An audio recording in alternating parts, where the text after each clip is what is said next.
Video खिचिरहेको छु ready भन्ने कुरो नि आएन मिलाएर गर्नु क्यामेरा नाचेको त्यो भिडियो मात्रै है हो जस्ट हामी हाम्रो जन्मघर शङ्खसभा धर्मदेवी नगरपालिका वार्ड नम्बर 9 मुलगाउँ आइपुगेको छौँ र के कार्यक्रमको लागि आइपुग्यो लामा कार्कीको कुलबन्धु पूजा के भन्नु अनि भित्र पस्नु हुँदैन भनेपछि अनि अब खानेकुरा दिन्छन् दिँदैनन् दिनुहुन्छ दिन्छन् लामा कार्कीले के गर्ने हुन् खानेकुरा दिने हुन् कि एकदम स्वागत गर्नुहुन्छ स्वागत हजुर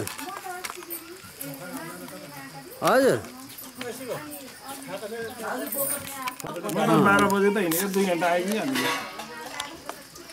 म त 8:30 बजी हिँडेको हिलेमा एकछिन चिया खाउन्जेल बसेँ अनि उसले भन्यो ल केटाहरू आएर यसो चट्टसँगले बसिरहेको छन् अनि यसो हान्दिहाल्नु पर्यो भनेर क्या बसौँ ल म सबैजनाको आउने गरी खिचिदिइहाल्छु अहिले एकछिन यहाँ जाने बेलाको खिच्नु त्यसो राम्रो पनि हुन्छ कि ल यो चाहिँ हाम्रो लामा कार्कीको अब कार्यक्रम हुने ठाउँ यो 3 वर्षमा दिवाली भन्ने कार्यक्रम हुने गर्छ यो विषय थान पर्यो यो थानभित्र पूजा गरिन्छ त्यस पछाडि सबैजना लामा कार्कीहरू परे अब यसरी यी वरिपरि बाँसको झ्याङहरू छ त्यही ठाउँमा चाहिँ टक्कसँगले यसरी कार्यक्रम भोलिको लागि मुख्य कार्यक्रम छ यहाँ भन्न चाहेँ अब धेरै कुरा यस्तै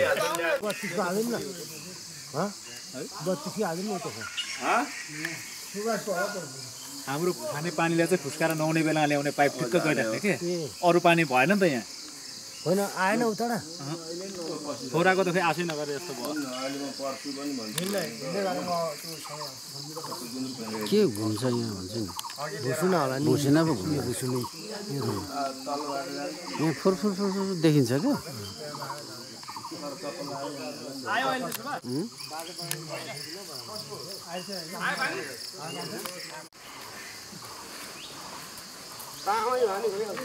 पैसाको कहाँ सेन्ट्रे मात्रै खाने हो त नि चढाउनु पर्छ बाँस छोटाले कहाँ हुन्छ यहाँ तामा रहेछ यो हुन्छ नगेन्द्र दाइले बोक्नु भयो एकटा कष्ट बाँकी समय उता बिताउने हातमा बोकेर नि होइन त्यो त चुक्ति हो अब माथिलाई बाँकी राखेको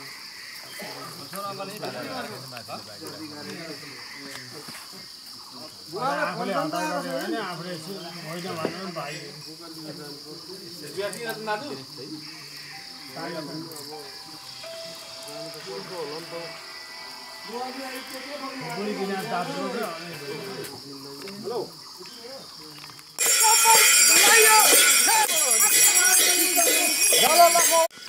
ल गाइस बाटो यस्तो छ हिँड्दैछ यो हाम्रो लामा कार्कीको कुलपूजा गर्ने ठाउँ पुगेर अहिले रिटर्न ब्याक घरतिर आइँदैछ अब यस्तो बाटो बनाएको छ त्यो कुलपूजा गर्ने ठाउँ जानको लागि त्यसैले अब यो बाटो प्रयोग गर्दैछु यो धामी गर्ने भाइहरू यसो अगाडिपट्टि लागिसकेका छन् जाँदैछन् म पछाडि छु र हल्का यसो भिडियो बनाउँदै अगाडि बढ्दै गर्दैछु भन्ने छ यस्तै पैदल बाटो भनेको यस्तै हुन्छ है ढुङ्गाको यो बाटोबाट उकालो यसरी चढ्नुपर्छ हस्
बादलदेखि उतापट्टिको बजारलाई चाहिँ मुडे भन्छ।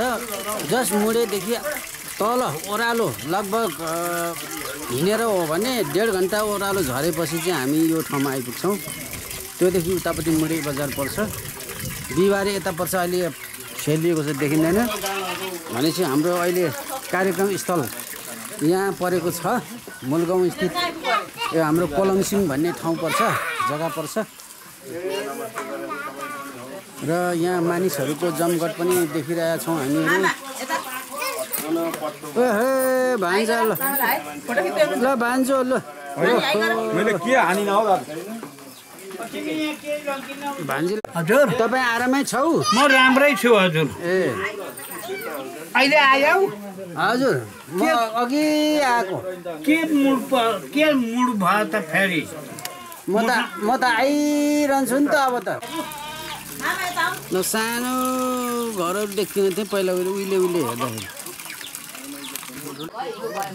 केही न कामको यस्तो शीतल ठाउँ छोडेर गर्मी ठाउँमा गएर केही न कामसँग बेकारमा।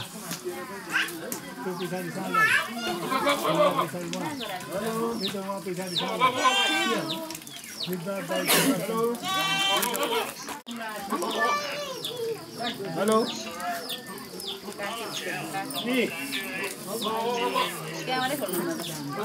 क्यामेरा खोइ तपाईँ कता गयो?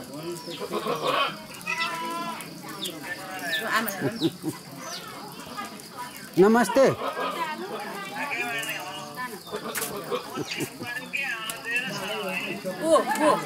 अस्ति मसँग जाम भन्दा त सक्दिनँ भन्नु।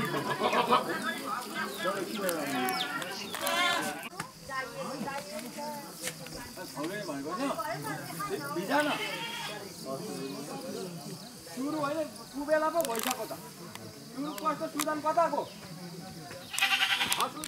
अहिले चाहिँ ठ्याक्कै म बिहिबारे बजारलाई टार्गेट गरेर आँखीभुइँको बिहिबारे बजारलाई टार्गेट गरेर लिइरहेको छु। तर यहाँबाट अब वाइडमा गर्दाखेरि यतिको देखिन्छ भने यसलाई म जुम गरेर देखाउँदैछु हजुरहरूलाई। ल जुम गरेर हेर्दाखेरि यस्तो देखियो। त्यहाँ गएर हेर्दा राम्रो बजार छ, तर यहाँबाट सबै देखिँदैन, यसो हल्का मात्रै देखिन्छ। मैले यहाँनिर भटभटे राखेको छु।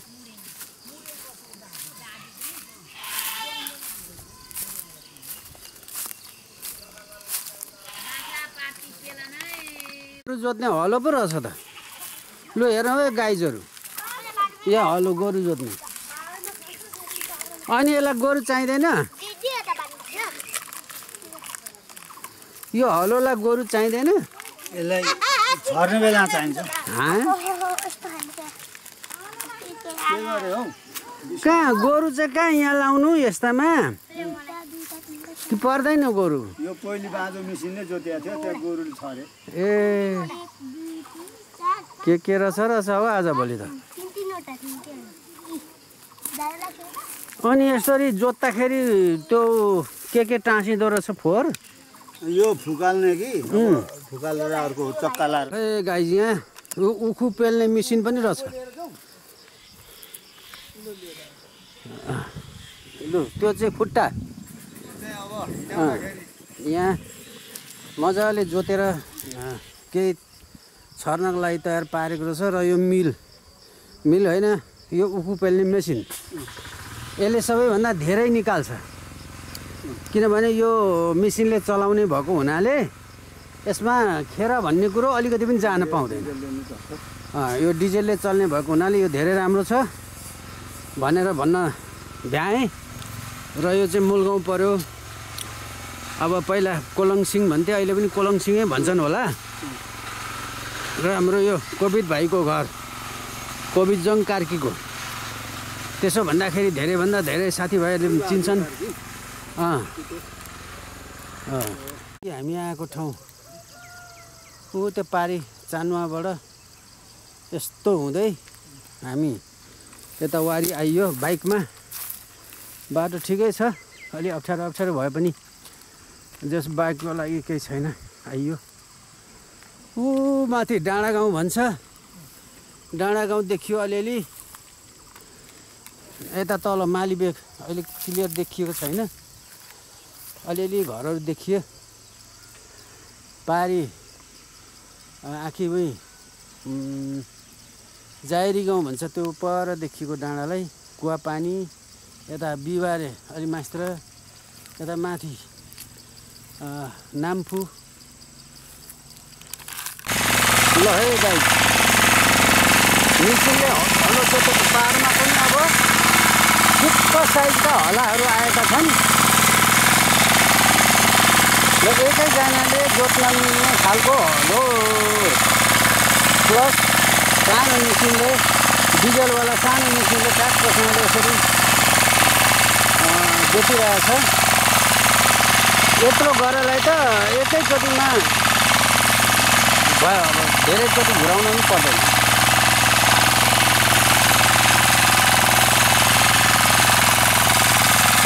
ल भयो यस्तो साथी हो चर्चसँगले।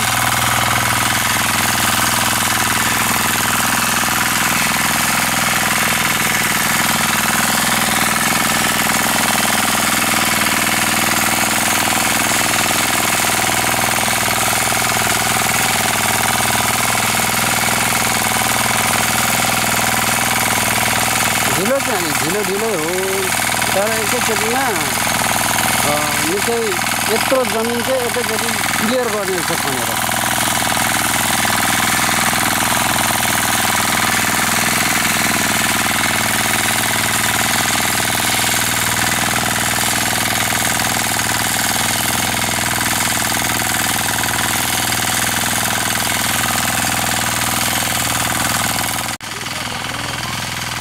स्कुल देखिँदैछ अलिअलि यहाँबाट। यो मुलुगाउँको स्कुल पर्यो, माध्यमिक विद्यालय। त्योदेखि उतापट्टि जिउ गाउँ छ। यो चाहिँ कोलाङसिङ पर्यो। पारी चानुवा डाँडा गाउँ पारीपट्टि पर्छ। यतापट्टि तल अरुण नदी छ, यहाँबाट अहिले देखिँदैन। नदी देखियो चेपबाट।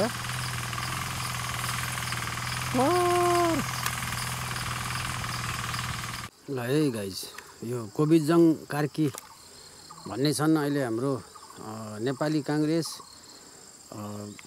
नगर कमिटीको अध्यक्ष सहित भएर रहेको कोभिजङ कार्कीको जन्मघर पनि आज म तपाईहरुलाई एक्सप्लोर गर्न गइरहेको छु। यही हो यो सेतो सेतो परेको घर, अनि यतापट्टिको त्योदेखि पश्चिमपट्टिको कालो कालो परेको घर पनि उनीहरुकै दुईटा हो भन्न चाहे। र अहिलेको लागि यस्तै हो। भोलि पूजा म मनको अलिकति फोटो खिच्नु पर्यो। नचिन्ने तपाईले मलाई नचिन्ने म नचिन्ने अन्त भेट बाबा चिन्छु चिन्छु तिमीलाई चिनिहाल्छु बाबा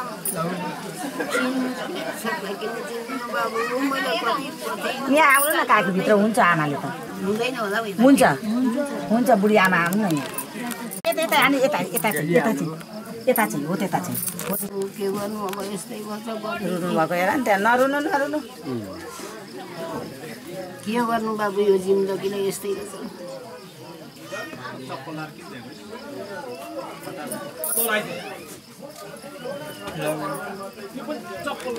धेरै भयो तपाईँलाई मैले ल्याउन भन्छु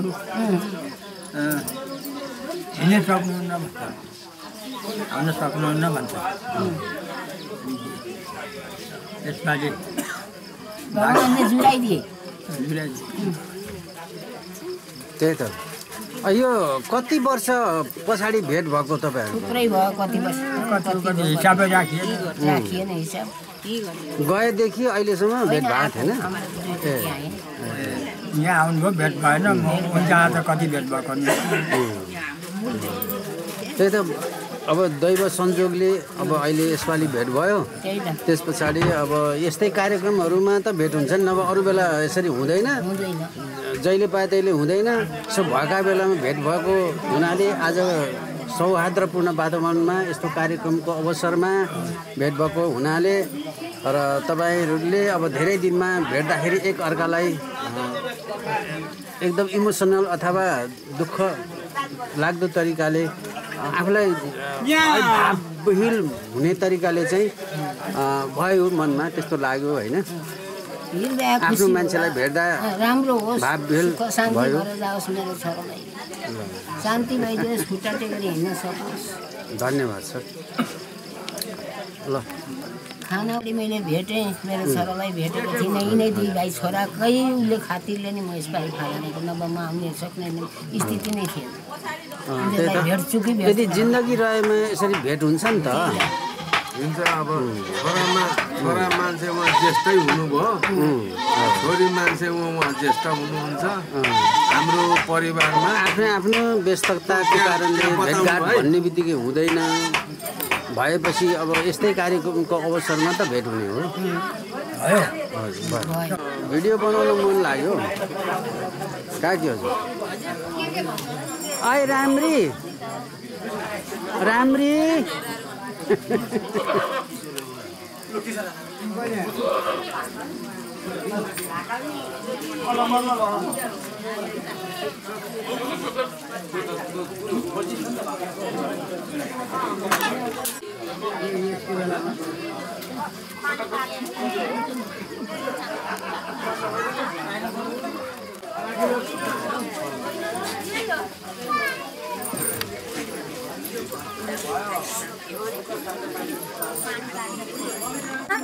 कस्तो गजङ गुजुङ पारेर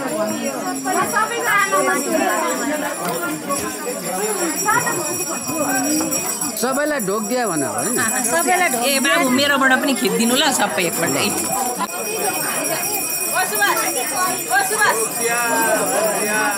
ढोक दिया भाग्यमानी हुनु राम्री भान्जी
छोड्दै काम गर्नु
Hey!